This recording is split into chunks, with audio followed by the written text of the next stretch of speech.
Rikthehemi në studio. Jemi gati për të folur sot për një temë shumë interesante, sepse me mbylljen e vitit bëhen të gjitha këto përmbledhjet, si u veshëm, si hëngrëm, çfarë bëm, ku udhëtuam, me shumë pyetje të tjera, të cilat përmblidhen dhe themi këto listat në fund vit. Por jo, sot do ta marrim pak më shtruar këtë punën e modës edhe të stilit, sepse nuk është vetëm një pasion moda apo mënyrë të veshuri, është një formë arti, është një reflektim i kulturës, por edhe i trendit të kohës.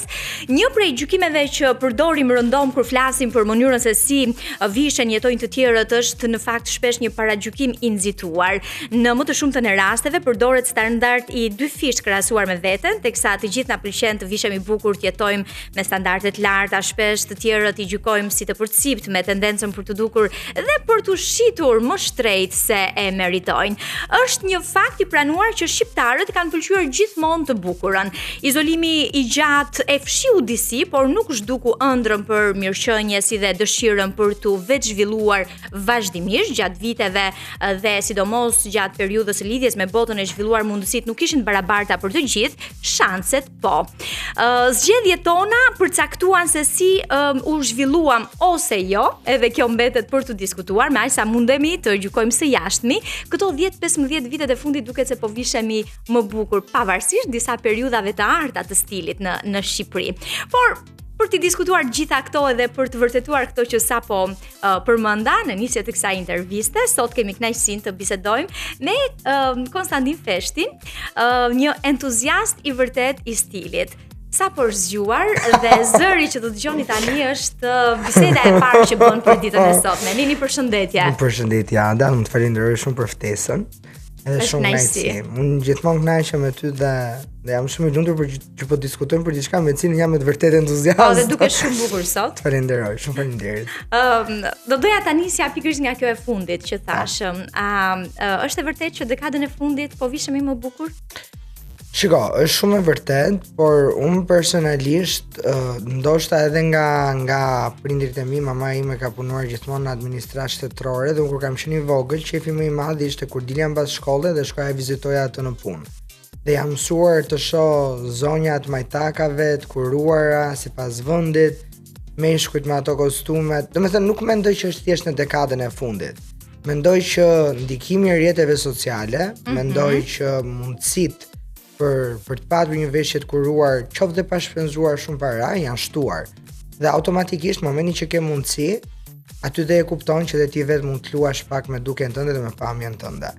Që kështu mendoj që po, pra në dekadën e fundit kemi një farë zhvillimi, por mendoj që Shqipëria gjithmonë e ka patur tendencën për të veshur bukur. Pra njerëzit që kanë ditur të vishen bukur, kanë ditur të vishen bukur këtu në kohën e zogut. Po, jo më sot. Ti më përmend rrjetet sociale që është pa diskutim një prej faktorëve kryesor që kanë ndikuar në ndryshimin, evolimin, eksperimentimin e modës, por disa faktorë të tjerë që kanë ndikuar në botën e modës, cilët mund të jenë? Për shembull, dizajnerët e famshëm? Absolutisht, dizajnerët, dizenjatorët, pasarelat, personazhet e famshëm, trendet që imponohen, disa i qëndrojnë kohës, disa nuk i qëndrojnë kohës. Po nga ana tjetër dhe qëndrueshmëria dhe mbrojtja e planetit, ka shumë njerëz të cilët për shembull janë kthyer blerjes së dytë, së dorës së dytë, që do të thotë blesh produkte që mund të jenë të përdorura dhe të japësh atyre një jetë të dytë. Pra ka disa faktorë të cilët kanë si thua ndikuar në këtë ndryshimin e madh të kësaj industrie kaq të madhe, që njerëzit nuk arrin ta kuptojnë se sa pesh ka. Financiarisht, politikisht, në mjedis, në aspekt social, në aspekt psikologjik, njerëzit e konsiderojnë modën thjesht si diçka të bukur apo thjesht si nëse e ke profesion ta konsiderojnë si një profesion qefi. Ndërkohë që ajo që ti është shumë e vërtetë, është një indikator i kulturës mbi të gjitha. Dhe kështu duhet konsideruar, pra flet shumë më shumë dhe flet më përtej se sa thjesht sipërfaqes dhe pamjes së jashtme. Po, sa sipërfaqësor mund të jemi ne nëse Unë jam shumë. Nëse, frymëzohem nga influencerët, të cilët lidhin një kontratë me një dyqan apo çfarë do lloj qoftë ajo, dhe sugjerojnë në rrjetet e tyre sociale veshjet. Shiko, ka diçka për mendimin tim. Në momentin që ti frymëzohesh nuk ka asgjë të keqe. Ne gjithë frymëzohemi, zgjohemi në mëngjes, marrim Domethënë ti mund të frymëzohesh dhe thjesht nga mënyra se si po bie rrezja e diellit në dhomën e gjumit. Pra nuk ka të bëj fare, frymëzimi nuk është i keq, madje ne duhet kuptojmë që në 2025-ën, për ose në 2026-ën, nuk ka ngelur rrota pa u shpikur. Pra çdo gjë është bërë. Dhe unë jam pak me atë teorinë që njerëzit duhet të mësohen me idenë që nëse do duan të kopjojnë, nuk ka asgjë të keqe, thjesht mundojnë të kopjojnë bukur. Dhe kopjimi i bukur është pikërisht që ti frymëzimin ta përshtasësh me atë që ti je. Me vendin në cilin ti jeton, me punën që bën, me shoqërinë me cilën rrethohesh, por nuk ka asgjë të keqe të frymëzohesh për sa kohë ti e përshtat. Sepse unë shoh për shembull shembuj, po ndoshta kopje të shëmtuara apo të lira të një kombinimi që mund ta kem parë në një tapet kuq apo në një event alla Met Gala. Për diçka që ti e shën tapetin e kuq nuk mund ta çosh në bulevardin e Tiranës. Pra duhet të ketë një farë përshtatjeje aty. Unë mendoj që njerëzit që kanë me të vërtet stil pikërisht të gjë bëjnë. Pra e sjellin atë trendin apo tendencën në atë farfeje që ty të duket thjesht sikur s'janë munduar fare, janë zgjuar, e kanë patur veshjen gati, as janë lodhur fare ta mendojnë dhe thjesht kanë dalë, pa çka se mund ta kenë menduar jashtëzakonisht shumë. Ai është për mendimin tim çelësi i suksesit. Po, çfarë roli kanë sot këto revistat prestigjioze të modës? Ai ka spostuar paksa social media? Absolutisht. Dhe mua më vjen shumë keq sepse unë gjithmonë them nëse ka diçka që unë e vuaj për sa i përket moshës sime, është që nuk kam lindur në epokën e artë të revistave të modës, jo vetëm në vendin tonë, por në gjithë botën, me thënë të drejtën. Dhe sigurisht që rrjetet sociale i kanë spostuar. Ka një farë prestigji akoma, pra ka shumë revista të cilat kanë ditur si të adaptohen me epokën digjitale dhe ta çojnë influencën e tyre si nga faqet e printuara ashtu dhe tek website-et sot që kanë artikuj të përditshëm që flasin për kush është veshur më mirë, kush janë tendenca, si duhet vishemi për këtë event, të gjitha me radhë. Dhe nga ana tjetër, në momentin që ti ke nga një artikull, për ti nuk mund të mos futesh dot në një revistë mode e cila ka dhe një portal online dhe mos të gjesh artikuj të cilët i flasin çdo eventi që ti ke në jetën tënde. Prandaj mendoj që sot të vishesh keq është një lloj ose rebelizmi kundër sistemit, të cilit unë s'e kam kuptuar kurrë, ose pse nga ana tjetër është thjesht një pamundësi e jotja për ta kuptuar se sa rëndësi ka pamja jashtme. Sepse për sa kohë ti ke artikuj, faqe në Instagram, revista, njerëz të cilët tani për shembull videot më të famshme sot në Instagram ne dy e dim që janë get ready with me, pra bëu gati me mua, të cilat postohen për ditë. Pra në momentin që ti do të ngjash mirë, në momentin që do të vishesh mirë, të gjithë shëmbujt i ke aty. Nëse nuk do ta bësh këtë gjë pastaj, atëherë nuk të detyron dot njeria, ama prit të gjykohesh. Sa unë te kjo do dilja, që unë për shembull jam pak si përfaqësor, me thënë të drejtën. Gjithë njerëzit tonë mos e gjykojnë librin nga kopertina, po kopertina shet. Dhe në fund të ditës kopertina për mendimin tim flas tek pjesa e veshjes, tregon dhe se sa respekt i ke për personin që ke përballë, për ambientin në cilin po shkon, për intervistën e punës, tregon sa respekt ke për punën në përgjithësi. Unë baj mend për shembull dhe gjatë viteve të mia si student universitet, çka se mund të ishte e premte apo e hënë, unë kisha një lloj veshje të kuruar sepse mund thoja, po shkoj në universitet. Pra, nëse unë e di që nuk do punoj deri në orën 5 të mëngjesit dhe do visha me tuta sepse do e gdhi në klasë duke bërë makete, absolutisht që nuk do e vras mendjen. Por në një ditë normale unë tregoj respekt mbi gjitha për veten time. Mbi gjitha edhe për pedagogun, studentët e tjerë, sepse nesër pas nesër mund të jenë kolegët e tu. Që duam apo s'duam ta pranojmë, kopertina shet. E vërtet. Për të ndalur pak tek periudhat e modës në Shqipëri, megjithëse edhe në rang botror, që pas përfundimit të luftës së parë botërore vitet 20 në Shtetet e Bashkuara, madje stilistët shpreheshin se gjendja mirë shpirtërore ndikoi për mirë edhe tek mënyra se si visheshin njerëzit në Shtetet e Bashkuara. Komplet një rivitalizim i situatës. Po, ndërsa në Shqipëri stili dhe veshja në periudhën e mbretit Zog është konsideruar si një elegancë europiane, ku meshkujt ishin me kostume dhe kapela, ndërsa femrat me fustane të gjata dhe aksesorë delikat, apo jo? Absolutisht që po. Dhe unë kam patur në fakt një periudhë time që u fiksova me kohën e Zogut, mbas një bisede e cila më shërbeu kështu pak si një ngacmim për të hulumtuar. Dhe ndarja klasore gjithmonë ka qenë aty dhe nuk e ka patur vetëm Shqipëria, ka patur çdo vend në botë. Dhe sigurisht që ne kemi patur në atë periudhë një aristokraci apo një klasë shoqërore, e cila sillte komplet frymën europiane që merrte jashtë si pasojë e studimeve që të rinë shkonin kryenin, apo dhe si pasojë shumë familjeve të cilat pasurinë e tyre e kishin si pasojë marrëdhënieve me tregtinë e tekstilit që kishin me vendet e tjera përreth. Dhe absolutisht e ke patur një klasë e cila ka patur klasë, një klasë e cila ka patur klasë. Dhe madje po të lexosh artikujt e kohës që mund të jenë trashëguar dorë mbas dore dhe brez pas brezi, të gjithë flasin që ti në Shqipërinë e viteve 20, pikërisht në këtë rreth shoqëror, në këtë elit, ke patur prezent krijime të Chanelit apo krijime të Diorit, që i sillnin pikërisht motrat e mbretit Zog, aristokratët e kohës, për vajzat e familjeve të mëdha, sidomos dhe martesa më pas me mbretëresh Geraldinën, solli dhe ajo njerëz të tjerë, vizitorë të tjerë që i solli një frymë tjetër. Pra ka patur në këtë aspekt, ka patur Shqipëria një lloj finese pikërisht dhe posedonte një farë klasi, të cilin unë nuk mendoj që komunizmi si thua e vaniti në totalitet. Pra nuk ma merr mendja që e zhduki. Thjesht mendoj që e sfumoi. Pra njerëzit që kanë dashur të vishen dhe në kohën e komunizmit, unë kur shoh fotot e gjyshes time, domethënë një zonjë e cila punonte në Bankën e Shqipërisë dhe që në asnjë moment deri në ditët e fundit të saj nuk mund të qëndronte pa e kuruar veten. Prandaj them që është diçka që e ke të brendshme ose e ke ose s'e ke, pavarësisht vendit, kohës, sistemeve apo dhe mundësisë. Po, e vërtet, se është pa diskutim edhe çështja e mundësisë. Megjithatë, ta ndërpreva, do të thotë diçka? Jo, do thoja, është dhe çështja e mundësisë, por është ajo që ne thamë më përpara, që sot janë mundësitë. Janë mundësitë, nuk mungojnë. Po, dhe pikërisht këtu do doja të ndalesha, sepse pas viteve 90 ishte dhe sidomos në vitet 2000 më pas ishte një minimalizëm që e karakterizoi stilin. Ndërsa sot, veçanërisht në Shqipëri, në Tiranë, me që jetojmë këtu dhe predhim rrugëve të kryeqytetit shumë, duket se është një valë e re që ka përfshirë stilin e të rinjve, veçanërisht të 16 deri në 20 brezin Z. Dhe janë shtuar dyqanet me rroba vintazh. Po.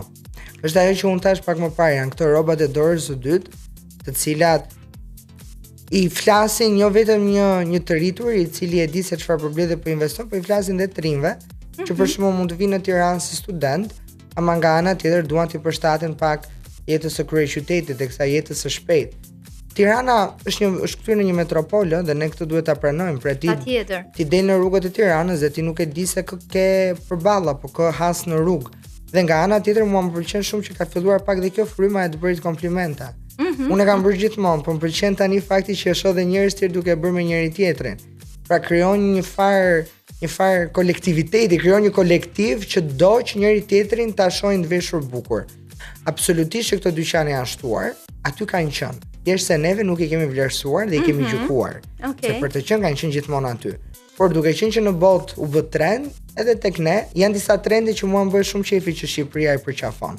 Dhe që të flasësh sot për një blerje që ti mund ta kesh bërë në një treg të caktuar apo në një dyqan të caktuar dhe thua po, unë e kam gjetur këtu me kaq fare pak lek, me një super cilësi dhe bravo më qoftë, sepse dhe arti i të blerit vintage, pra dhe arti i të blerit produkte të dorës së dytë është me të vërtet art. Pra ti duhet të dish se çfarë po ble. Në një dyqan ti e ke shumë të lehtë, shkosh ta marrësh nga kremastari e ke të re. Ama në momentin që i ke një farë nuhatje apo ke një farë si thua indicie se çfarë qëndron, çfarë nuk qëndron, çfarë është e mirë, çfarë është e keqe, këtë ka shumë pak njerëz që e bëjnë tamam, me thënë të drejtën. Po, dhe e shikoj edhe si çështje ruajtje individualiteti këtë zgjedhje, dhe nga ana tjetër më vjen mirë që ky brez është duke u orientuar drejt. Pra, po me këtë brez kanë problemet e mia. Ndalimit të konsumit të madh, kjo është dhe tek përqendrimi i modës së qëndrueshme, tek riciklimi. Dhe kjo është një prej të mirave që po bën ky brez. Kjo është një prej të mirave, një prej të këqijave pasaj që duhet të kuptojmë që nuk mund të veshim gjithandej xhinse të gjëra, nuk mund të veshim gjithandej këmisha apo bluza apo këto hudit me zinxhir që duken sikur kombinohen me çdo gjë. Që duken sikur sa jemi zgjuar nga krevati, pra again, kam dhe unë ato problemet e mia, jo çdo trend që ne shohim në Berlin, mund ta sillim në Tiranë. Është ajo që thash pak më parë. Pra ti nuk mund të shohësh në maj bëhet eventi Met Galas. Tani unë nuk pretendoj që në qershor shohim krijimet e muzeut Met në rrugët e Tiranës dhe s'kemi pse. Sa gjëra duhet të qëndrojnë aty ku janë. Berlini është Berlini, Tirana është Tirana. Dhe unë për shembull këtë fundjavë dola dhe në shumë klube për shembull shoh të rinj të cilët festojnë me kanatiera. Tani, okay, e kuptoj, je i ri, do të dukesh cool, e ke parë në Instagramin e një influencer apo blogeri, po kur të shkosh në Berlin apo në Frankfurt apo ku do duash, bëje. Njeriu unë mendoj që duhet vishet sipas vendit. Ti nuk mund të vishesh njësoj si në Milano, si në Tiranë, si në Korçë, si në Vlorë. Do të thënë ka një farë diferencë që për mendimin tim është shumë mirë që është aty. Gjithsesi, dua t'i shoh me sy pozitiv. Jo, më pëlqen me sy pozitiv. Jo, më pëlqen që eksperimentojmë tani. Më pëlqen shumë. Tani do të ndalemi bashkë tek pa diskutim tek bota e modës në kohët moderne, nga influencat e fundit deri tek vendimet që merr një buyer për të përcaktuar çfarë do të veshim nesër. Çfarë e bën një buyer të suksesshëm dhe si ndryshon kjo nga të qenit vetëm një adhurues i modës? Për ata që janë duke na ndjekur dhe ndoshta nuk janë hasur me këtë term. Ndoshta nuk janë hasur me këtë term dhe unë vë bas që ndoshta dhe nuk e din që në vendin tonë këto profesione ekzistojnë. E vërtet. Pra, profesioni blerësit ekziston, profesioni kuratorit të vitrinave ekziston, profesioni kuratorit të veshjeve në dyqane që ne shohim ekziston, pra të manikineve, jo vitrinave, të manikineve brenda. Pra ka një mori profesionesh që edhe tek ne ekzistojnë, pa çka se ndoshta nuk janë shumë të njohura. Blerësi për mendimin tim është që nga të qenuri një buyer, pra një blerës, është nga profesionet më të rëndësishme, sepse e para punës ti dikton, ti tek publiku, tek klientela jote je duke diktuar shije, pra një shije të caktuar, çfarë shkon këtë sezon, çfarë nuk shkon, çfarë është in, çfarë është out, çfarë duhet veshësh, çfarë nuk duhet veshësh. Dhe në momentin që një blerës nuk e njeh klientelën e tij, nëse një blerës nuk arrin të kuptoj se për çfarë po ble, aty për mendimin tim ka dështuar. Pra, i gjithë çësi suksesit është që ti të kesh një nuhati se çfarë klientela jote pëlqen. Dalim po prapë tek ajo që unë për shembull nuk do sillja në Tiranë xhaketat e lëkurës me vata apo që rëndojnë 100 kg sepse klientelën e kanë shumë të vogël, pra ka një klientelë shumë nish. Ama do sillja xhaketat oversize të strukturuara që si djemt ashtu dhe vajzat mund t'i veshin me një palë xhinse për të shkuar në punë apo vajzat me një fund shkurtër për të ndruar xhinset dhe për të dalë në darkë me mikeshat e tyre. Pra një blerës duhet njohi target grupin për të cilin po ble. Dhe është profesioni më i rëndësishëm sepse është pikërisht personi i cili i mbush dyqanet. Ne nuk e kemi shumë kulturën e të paturit blerës, në sensin që ka, por janë më pak. Ne jemi akoma në atë periudhën që një person bën 100 gjëra dhe paguhet për 1, nuk paguhet për 10. Kjo pasaj është edhe pjesa më funny e problemit dhe pjesa më ironike. Por mendoj që me kalimin e kohës, me zhvillimin e tregut, me ardhin e shumë tuajve në vendin tonë, të cilët jetojnë këtu, ma më mendja që edhe ca profesione do zhvillohen. Dhe a do doja unë t'isha një nga buyersat më me emër nesër pas nesër, absolutisht që po. Dhe mendoj që siç e thash dhe një është një profesion shumë i rëndësishëm, sepse njerëzit djalli vishet me Prada, Miranda Priestly kur Anne Hathaway, nuk jam vaj, Andy, kur Andy në film gjykon Blun edhe thot po këto janë të dyja njësoj, Miranda i kthehet, jo nuk janë njësoj. Dhe i bën komplet moralin sepse ngjyrat nuk ishin njësoj. Dhe njerëzit duhet të kuptojnë që ato rrobat që gjejnë në çdo dyqan në Tiranë janë blerë nga diku, janë zgjedhur nga diku dhe janë targetuar për një treg të caktuar. Kam vënë re që ka ndryshuar diçka në këto dyqanet që kanë nivelet të të flasim me gjuhën e thjeshtë. A përcaktojnë trende? A ka dyqane në Tiranë që përcaktojnë trende? Jo.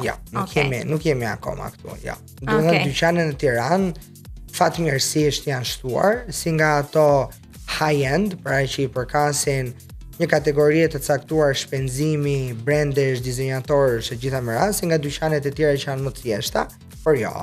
Me të sjellin atë që shohin. Dhe kjo është gjë shumë e mirë, pra japin dhe një audiencë më të gjerë, një akses tek disa produkte që ndoshta nuk kanë mundësi të udhtojnë sot për nesër dhe parimi mund ta gjejnë pikërisht këtu në Tiranë. Po që të diktojnë trende, jo, shumë pak. Okej. Tani do të ndalemi pak te disa pyetje shumë të shkurtra, cilat do doja përgjigje direkte. Cili është aksesori më i çuditshëm që ke parë së fundmi në rrugët e kryeqytetit? Çantat në formë ushqimi. Pra kam arritur çdo në Tiranë. çanta që mund të jenë në formën e një bagete apo për shembull çanta në formën e një peshku. Çanta në formën e një guackë kam parë pafund këtë verë, shumë të bukura dhe për mendimin tim nisin biseda, gjë që është shumë e mirë, por që nuk mund të quhen të zakonshme, është pak po e sigurt. Nëse do të zgjidhje një ngjyrë për 2026, cila do të ishte ajo? Kafja, dhe jo se kam bërë unë shumë blerje kafe dhe po justifikoj blerjet e mia, por jo, do të thënë ngjyra e këtij sezoni ka qenë kafja, do të gjitha nuancat e ngjyrës kafe. E errët, çokoladë, e hapur, në bezh, në gri. Cila është ngjyra më mbizotruese në rrugët e Tiranës? Do thoja e zeza. Do të thënë qëndrojmë tek e zeza, gria, bezha dhe sigurisht dy ngjyra që janë trend, pra që i kemi parë së fundmi shumë shpesh se janë trend, që është vishnja, ajo ngjyra bordo e errët që është si në vishnja dhe kafja. Kush eksperimenton më shumë me modën, vajzat apo djemtë? Vajzat. Djemtë numërojnë me gishtat e dorës, nuk është se ke shumë djemtë të cilët eksperimentojnë dhe ky është problemi më i madh mendoj unë për vendin tonë. Vishe një lloj, qethe një lloj. Vishe një lloj, qethe një lloj, është i njëjti marsup, është ka edhe çuna që është e njëjta e ecur, ka, nuk po themi që s'ka, po themi që janë shumë pak. Derisa vajzat, vajza unë shoh vajzat veshura bukur pafund. Dhe nuk e di, do të këto 2 muaj ndoshta me të vërtet vajzat e Tiranës. Vajzat shqiptare kanë kuptuar në përgjithësi që dimri është shumë i bukur dhe ti shfrytëzojnë. Edhe unë kam vënë re këtë gjë, isha më bukur në dimër se sa në verë. Absolutisht që po, sepse duhen shfrytëzuar, shiko, arti, se çdo gjë është art. Arti të veshurit disa shtresa, o dita bësh ose dita bësh. Po dëgjoj se më kujtove diçka. Flutura në kabinën time është filmi shqiptar. Mban mend me atë pardesyn bezh dhe shallin sipër jashtë. E dashur, prandaj po them që është shqiptar gjithmonë kanë ditur të vishën, pa çka se neve nuk e kemi proklamuar. Por mendoj që vajzat, nuk e di, unë ta thash, këto 2 muaj ka vajza që kam lënë kokën kur i shoh dhe shkoj disave dhe ju a kam thënë të gjë. Tani, festat e fundvitit janë shoqërohen edhe me këto festat e punës, kudo apo jo? Ankthi më i madh çdo punonjësi. Për festat e punës, glam total apo minimalizëm? Në varësi të vendit. Domethënë ne duhet kuptojmë një herë mirë që njeriu duhet vishet sipas vendit, qoftë fest pune, qoftë fest me familjen, qoftë vetëm po të dalësh, duhet vishesh sipas vendit. Në momentin që është shumë interesante, po e bëja këtë bisedë me një kolege të motrës sime, e cila po më pyet Onini çfarë mendimi ke, çfarë të vesh. Më tregon emrin e një restoranti që do shkonin, i thash jo. Ajo donte të vishte një xhaketë me xixa, i thash, nëse do të lësh nam dhe do të bëhesh si tuar diskutimit tavolinës, bëje. Ama për këtë vend nuk shkon kjo. Kur u ndrua, ishte ndruar më vonë, i thash pikërisht për këtu, do veshësh xhaketën me xixa. Që kështu glam në rast se ambienti është glam dhe minimalist në rast se ambienti është minimalist. Dhe nga ana tjetër duhet njohësh kolegët. Momentin që ti e di që kolegët e tu nuk janë shumë glam, nuk kanë ngelur te darka e fund vitit për ta treguar sa glam mund të jesh dhe ti. Kështu një ambientin, ky është suksesi. Ndonjë prej gabimeve që përsëritet çdo fest? Po xixa pafund. Xixa pafund. Mbizotruesja, po problemi është domethënë duhet të dinë si ti inkorporojnë pa qenë nevojshme që unë dal me syze diellin dark. Dhe ky është problemi më i madh që un kam. Prandaj thash edhe një herë, nuk është vetëm tek festat e punës, se këtë periudhë un shoh për shembull vajza që dalin në një tën apo të martë, në një dark shumë modeste dhe i shoh që në orën 7 apo 6 pas ditës me sandale, që sandale në dimër duhen hequr një herë mirë, këtë po e them këtu. Me sandale me gur apo me aksesor shumë të rënduar. Pra mund të jenë shumë të bukura, po e humbin komplet bukurinë e tyre në sajt të orarit gabuar dhe vendit gabuar. Edhe diçka tjetër. Nëse do duhet të zgjidhje një aksesor të vetëm për partit e fundvitit, çfarë nuk do ta lije pa marrë me vete? Dhe kjo të shërbej si një sugjerim dhe për ata që janë të kënaqur. Unë mendoj që për djemt është pak e vështirë, për djemt mendoj që një aksesor që do ishte shumë i bukur me cilin mund të luanin pak do ishte spila. Unë personalisht jam fiksuar këtë periudhë, do jem pjesë e një baleti, të cilit doja ti bashkangjisja 3-4 spila. Dhe mendoj që janë diçka shumë e bukur dhe diçka unike. Pra nuk sheh shumë djemt, cilët apo zotrin, të cilët luajnë me këto aksesorë që e komplimentojnë veshjen. Ndërsa për vajzat mendoj çanta. Okay. Me të një çantë e bukur jo në formën e një bagete, kuptohemi, po një çantë në formën e një peshku, ose në formën e një peshke, ose breshku, ose pemë viti 3. Unë mendoj që çantat, të cilat janë pak festive, pak unike në materiale, janë gjithmonë nisin biseda dhe po nis biseda, aty thyet akulli me çdo klient, edhe departamenteve që ndoshta nuk i ke takuar më përpara, që shu je në rregull. Flasin për ty. Je në rregull. Ishte kënaqësi që ishe. U kënaqa shumë me vërtet. Edhe gëzuar festat se jemi në gjithashtu. Javë dhe fundit të vjetit. Okej. Jo, do konsultojmë një herë. Ose, po, jam dakord. Faleminderit edhe gëzuar. Falenderoj unë të gëzuar. Do rikthehemi pas pak në studio.